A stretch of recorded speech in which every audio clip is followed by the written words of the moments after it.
I am from the PC Error Detective YouTube channel. Welcome back. In this video, I will show you how to change sleep mode on Windows 11, so you can control when your PC turns off the screen or goes to sleep. Step 1.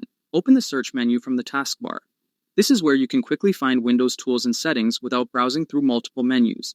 Step 2. Type Control Panel and click on Control Panel from the search results. The Control Panel gives you access to classic power and system settings in one place. Step 3. Set View by to large icons. This makes all options easier to see and helps you quickly find power-related settings. Step 4. Click on Power Options. This section controls how your computer uses power, including sleep mode and display timing. Step 5. Click Choose When to turn off the display. Here, you can decide how long your screen stays on before turning off, for both battery and plugged-in use, or set it to Never. Step 6. Select the time for turn off the display. This helps save power by turning off the screen when your computer is inactive. Step 7. Select the time for put the computer to sleep. This setting determines when Windows locks and enters sleep mode to save energy and improve security. Step 8. Click Save Changes to apply your new sleep mode settings. Your computer will now follow the updated power rules you selected.